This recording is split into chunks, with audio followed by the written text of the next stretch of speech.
Halo rekan-rekan guru yang ada di seluruh Indonesia, saya Maria Virginia Bina, calon guru penggerak angkatan 7 dari SDN 001 Sengatau Utara, Kabupaten Kutai Timur. Di sini saya akan membagikan aksi nyata saya tentang budaya positif. Berbagi pengalaman dan pemahaman kepada rekan-rekan guru di SD 001 Sangatta Utara. Teman, rekan-rekan guru SDN 001 Sangatta Utara yang sudah hadir di tempat yang sangat istimewa ini, yaitu ruang guru SDN 001 Sangatta Utara. Kali ini saya akan memaparkan materi tentang budaya positif. Itu salah satu materi yang kami dari CGP khusus angkatan 7 ini sudah sampai di materi 1.4 yaitu budaya positif. Nah, sebelum kita mulai, mari kita berdoa dulu agar acara kita ini dapat bermanfaat bagi diri kita dan juga bagi anak-anak kita yang ada di SD 01 ini. Oke, mari kita berdoa terlebih dahulu. Berdoa selesai. Oke, mari kita panjatkan puji syukur dan atas kehadiran Allah yang Maha Kasih karena pada kesempatan ini kita kembali berkumpul di tempat ini, yaitu bagaimana mendengarkan pemaparan tentang budaya positif. Oke. Apa sih budaya positif itu? Sebenarnya mungkin kita sudah memahaminya. Nah, di sini budaya positif adalah suatu yang terlahir dari kebiasaan-kebiasaan positif yang berkelanjutan dan berlangsung dalam kurun waktu yang cukup lama agar terciptalah disiplin positif. Oke. Paradigma perubahan yang selama ini kita berpikir, oh kenapa lagi ada budaya positif, apalagi sih ini?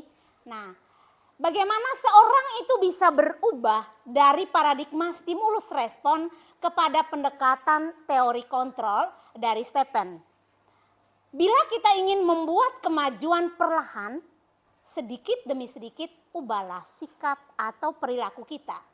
Namun bila kita ingin memperbaiki cara-cara utama kita, maka kita perlu mengubah kerangka acuan. Ubahlah bagaimana Anda melihat dunia, bagaimana Anda berpikir tentang manusia. Ubahlah paradigma Anda, skema pemahaman dan penjelasan aspek-aspek tentang realitas. Paradigma stimulus respon kepada pendekatan teori kontrol. Nah, dari stimulus respon, realitas atau kebutuhan kita itu sama. Sedangkan teori kontrol, realitas dan kebutuhan kita berbeda. Dari stimulus respon, semua orang melihat hal itu sama. Setiap orang memiliki gambaran berbeda. Itu teori kontrolnya. Kita mencoba mengubah orang agar berpandangan sama seperti kita. Kadang-kadang kita melakukan itu kepada anak kita. Bahwa anak itu harus mengikuti kita, apa yang kita mau, seperti itu. Ternyata teori kontrol, semua perilaku itu memiliki tujuan. Baik itu positif atau negatif, pasti dia punya tujuan tersendiri. Yang berikut, orang lain bisa mengontrol saya. Itu yang lama, paradigma lama ya. Teori kontrol mengatakan hanya Anda atau kita sendiri yang bisa mengontrol diri kita sendiri. Yang berikut, pemaksaan ada pada saat bujukan itu gagal. Teori kontrol, kolaborasi dan konsensus menciptakan pilihan-pilihan baru. Yang berikut, model berpikir menang kalah kalau stimulus respon. Teori kontrol mengatakan model berpikir menang-menang. Oke, kita bahas lebih lanjut. Nah, perubahan paradigma. Untuk membangun budaya positif, sekolah atau kelas memerlukan atau menyediakan lingkungan yang positif, yang aman dan nyaman agar murid-murid mampu berpikir, bertindak dan menciptakan dengan merdeka, mandiri dan bertanggung jawab. Salah satu disiplin yang dijalankan selama ini di sekolah-sekolah atau di kelas kita, pembahasan disiplin kali ini akan meninjau teori yang dikemukakan oleh Diane Goosen. Sebelum kita gali lebih lanjut tentang teori disiplin, yaitu disiplin restitusi dari Diane Goosen, maka kita menyamakan model berpikir kita tentang disiplin itu sendiri. Lazimnya disiplin dikaitkan dengan kontrol.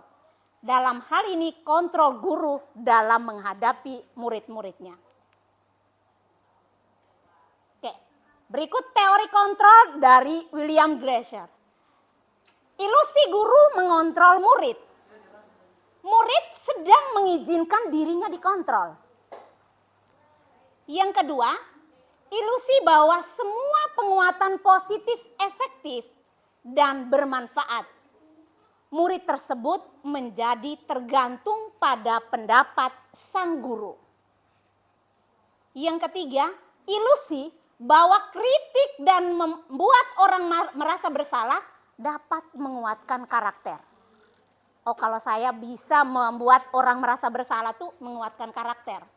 Menggunakan kritik dan rasa bersalah untuk mengontrol murid menuju pada identitas gagal, bukan berhasil. Mereka belajar untuk merasa buruk tentang dirinya sendiri.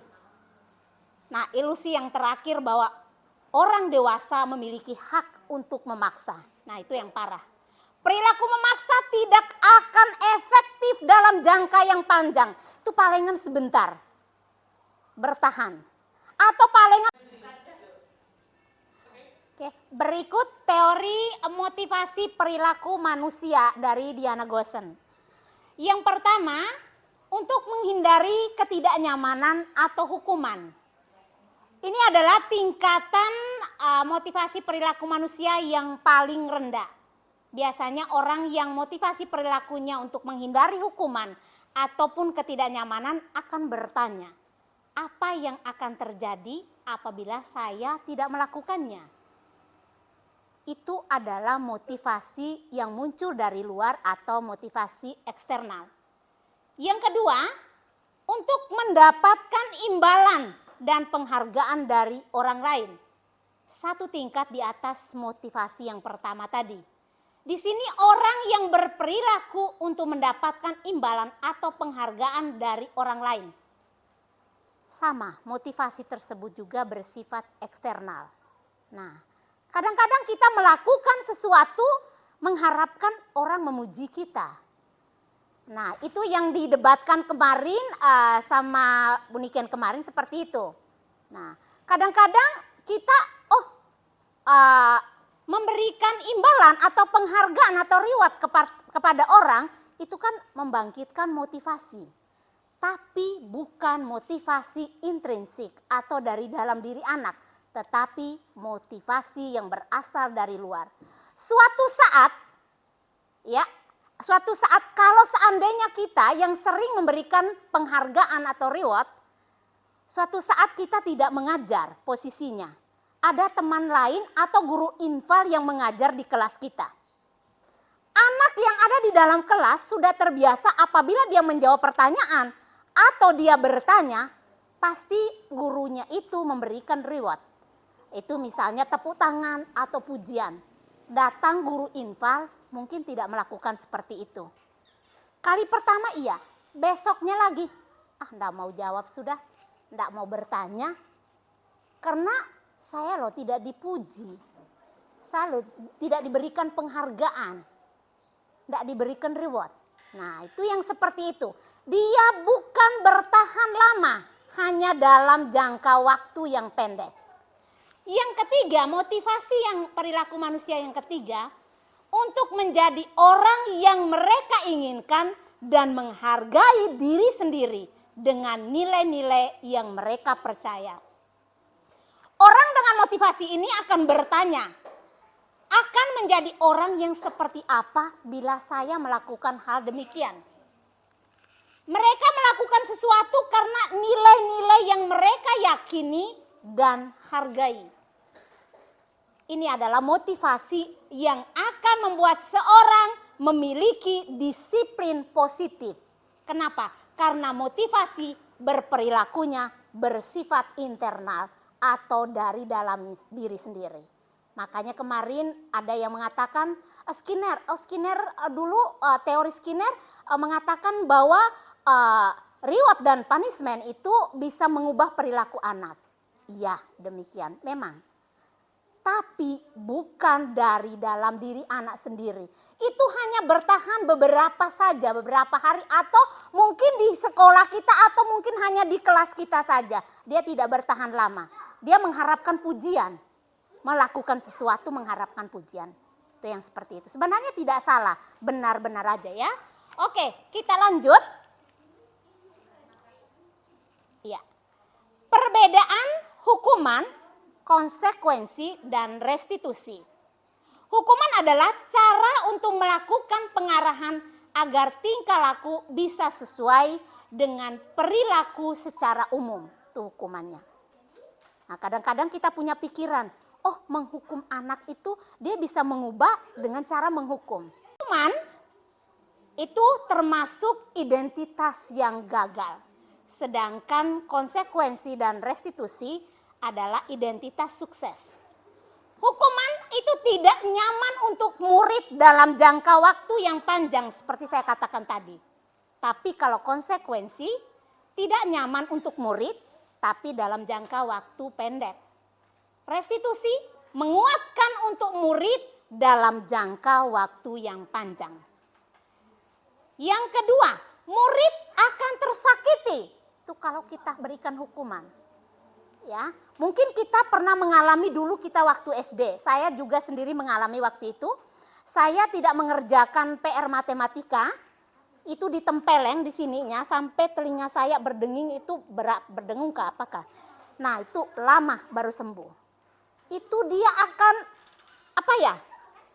perilaku yang tersebut dia akan mengingat sampai akhir hayatnya. Oh, dulu pernah guru saya melakukan sepeda yang agak rendah. Restitusi melakukan pertanyaan, apa yang kamu yakini? Apa yang kamu lakukan untuk memperbaiki masalah sendiri? Misalnya kita menanyakan kembali kesepakatan kelas atau keyakinan kelas yang sudah dibuat. Nanyakan ke anak tadi, apa yang kamu yakini? Pasti dia akan menjawab. Oke, yang kedua, mencatat semua masukan-masukan dari warga atau murid di papan tulis atau di kertas besar, atau kita bisa menggunakan post-it. Jadi mereka menulis apa sih untuk keyakinan kelas atau sekolah itu. Yang ketiga, susunlah keyakinan kelas sesuai prosedur pembentukan keyakinan kelas atau sekolah. Gantilah kalimat-kalimat dalam bentuk negatif menjadi positif. Misalnya seperti ini, jangan membuang sampah sembarangan. Itu kalimat negatif, ya. Kita ganti dengan kalimat yang positif. Buanglah sampah di tempat sampah. Nah, kadang-kadang anak itu menggunakan kata-kata yang bersifat negatif. Kita beralih ke yang positif. Misalnya, jangan membuang sampah sembarangan. Kita bisa membuat buanglah sampah pada tempatnya. Oke? Yang keempat, tinjau kembali daftar curah pendapat yang sudah dicatat.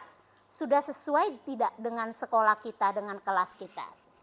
Dan yang kelima, setelah meyakini keyakinan sekolah atau kelas selesai dibuat, maka semua warga kelas dipersilakan meninjau ulang dan menyetujui dengan menandatangani keyakinan sekolah atau kelas tersebut, termasuk guru dan semua warga kelas atau sekolah. Oke, kita lanjut. Berikut adalah 5 kebutuhan dasar manusia, ya. Nah, setiap orang melakukan suatu perbuatan pasti memiliki tujuan tersendiri. Begitupun juga kita guru dan anak-anak kita. Dia melakukan sesuatu, baik itu bersifat positif atau negatif, pasti memiliki tujuannya. Nah, bertahan hidup, misalnya kesehatan, rumah, dan makanan. Setelah ditanya Ibu Ambar tadi, apa yang Doni jawab? Saya lapar. Kenapa saya mengambil makanan? Karena saya lapar, Bu. Nah, itulah kebutuhan manusia karena dia ingin bertahan hidup. Kita maju ke yang kedua, kebutuhan akan kasih sayang dan rasa diterima. Anak-anak yang memiliki kebutuhan dasar kasih sayang dan rasa diterima yang tinggi, biasanya ingin disukai dan diterimai oleh lingkungan. Mungkin saat Bu Ambar bertanya, si Doni ini menjawab, saya mengambil makanan supaya teman-teman menyayangi saya. Dengan cara seperti itu, teman-teman bisa melaporkan ke guru dan guru memanggil orang tua saya. Dengan begitu, orang tua bisa memperhatikan saya. Kadang itu kita langsung marah, kenapa kamu ambil makanan temanmu? Itu ada yang tidak baik. Nah, itu yang perlu kita hindari. Kita nanya dulu seperti apa, kenapa dia mengambil itu. Berarti dia membutuhkan kasih sayang dan rasa diterima. Yang ketiga, penguasaan, kebutuhan pengakuan atas kemampuan. Anak-anak yang memiliki kebutuhan dasar akan penguasaan yang tinggi biasanya selalu ingin menjadi pemimpin.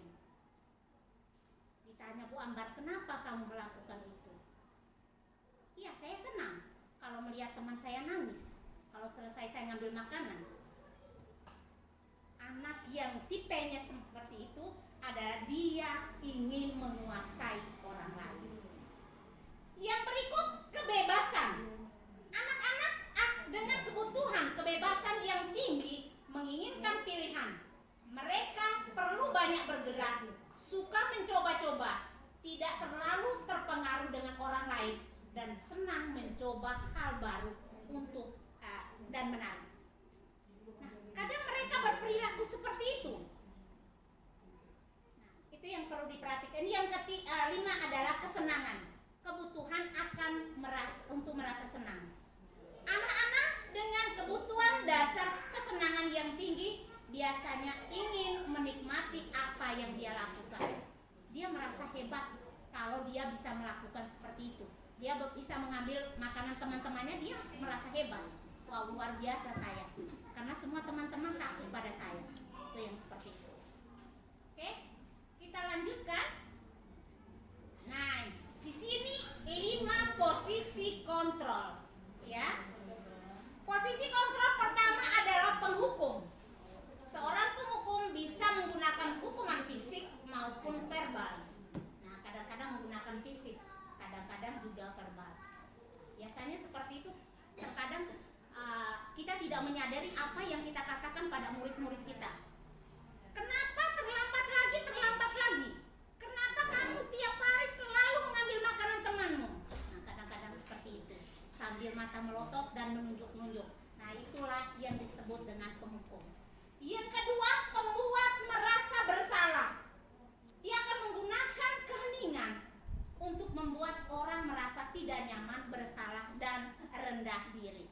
Nah, posisi yang seperti ini biasanya itu agak turun suaranya, nada kita. Kenapa kamu melakukan ini?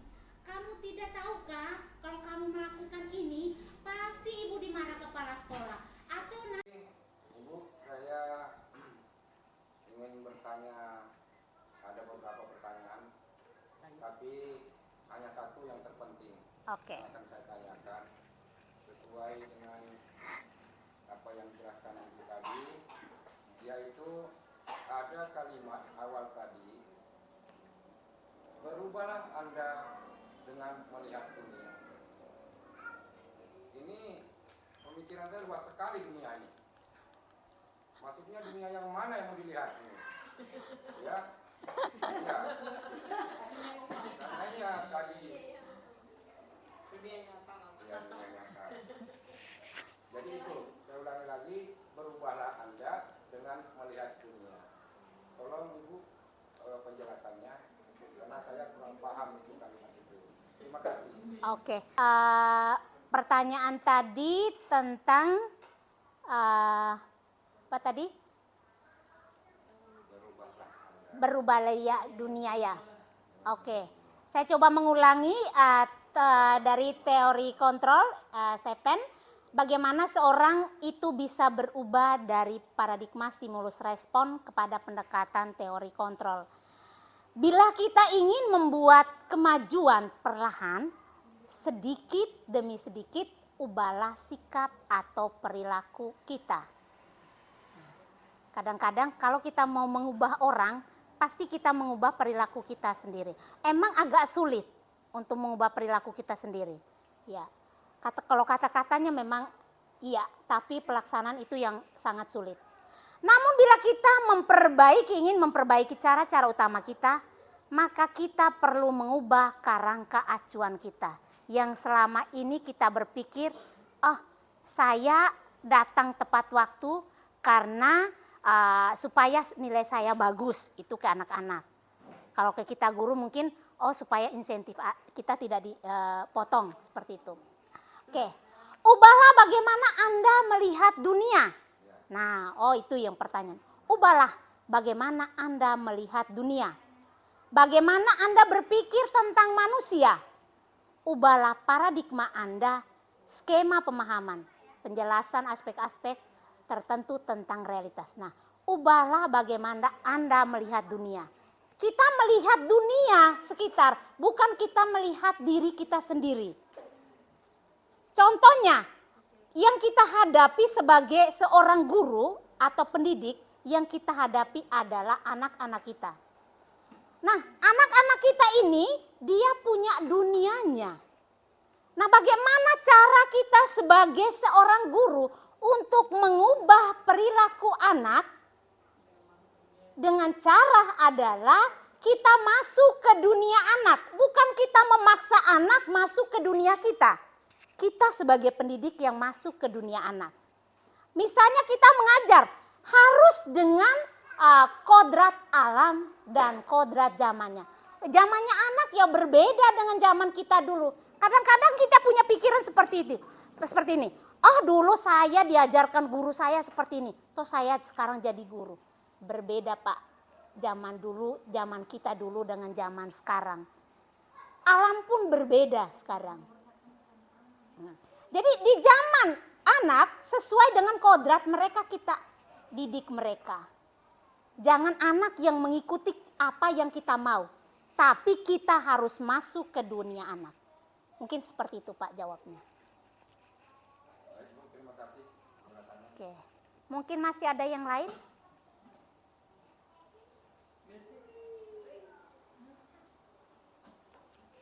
Bu Sri?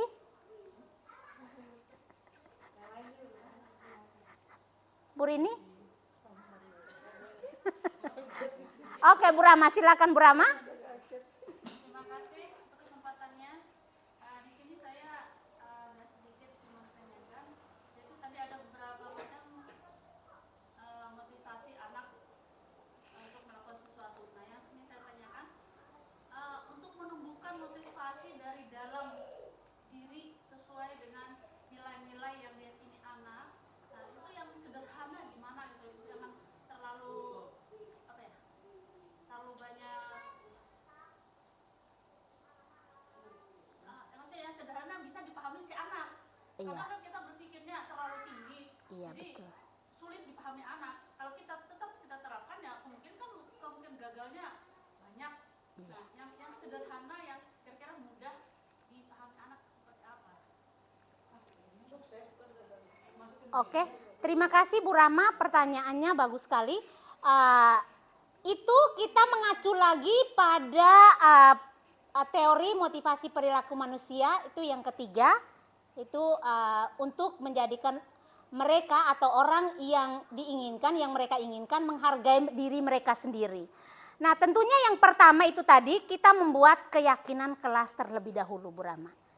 Keyakinan, kalau yang masih kelas 1 kan dia belum bisa menulis. Ya, jadi bisa bertanya pada mereka. Tapi tetap nilai-nilai kebajikan tuh yang sifatnya umum itu loh. Makanya kita sekarang menggunakan yang profil pelajar Pancasila. Itu aja sudah bagus, itu ada kata-katanya yang umum sekali itu. Mengajak dia, menstabilkan dulu dia.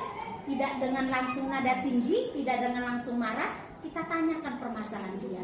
Kenapa? Apa sebab sih dia tidak memiliki buku? Itu karena ekonomi orang tuanya. Terus setelah itu kita validasi tindakan yang sudah salah.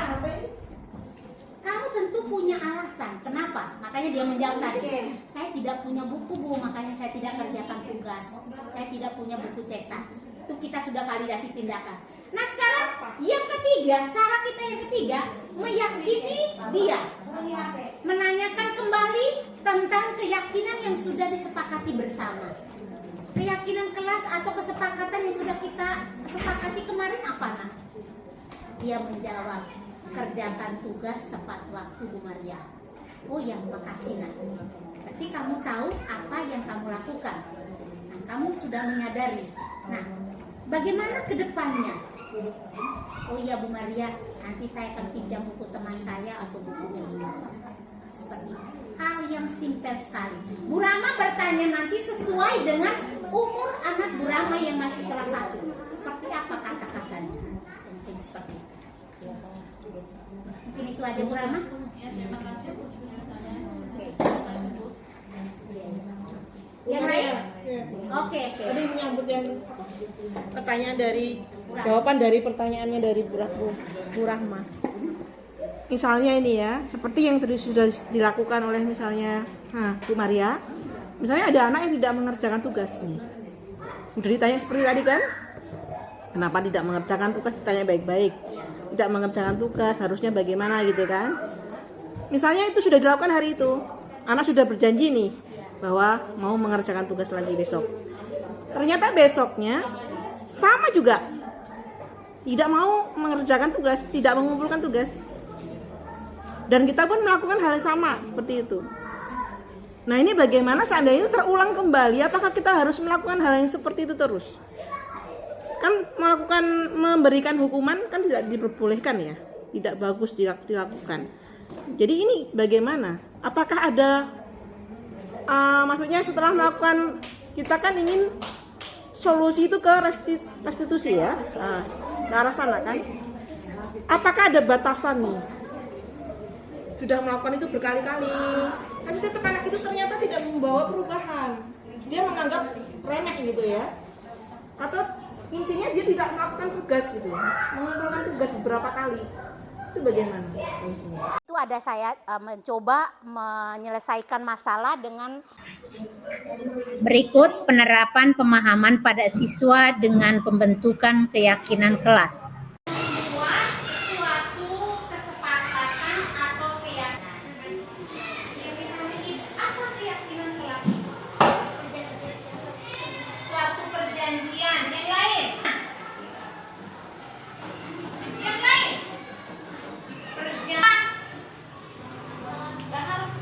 Yang dibuat keyakinan itu dibuat supaya kita sebagai yang telah kita buat, ya, kita bisa bertanggung jawab buat setiap anak membuat tas ini rapi.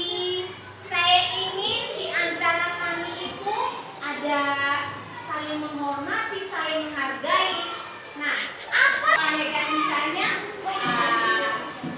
Dilarang tidak mengganggu teman. Itu positif atau negatif? Tidak sama jangan itu sama tidak? Yang positifnya seperti apa? Yang kalian inginkan seperti apa supaya kelas kita ini nyaman, kelas ini menghormati saya? Atau saya ingin guru saya seperti apa? Nah, jadi sikap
supaya dalam kehidupan kita ya, apa yang sudah kita sepakati menjadi. Sekian saja pemaparan tentang budaya positif dari saya. Kurang lebihnya saya mohon maaf. Terima kasih.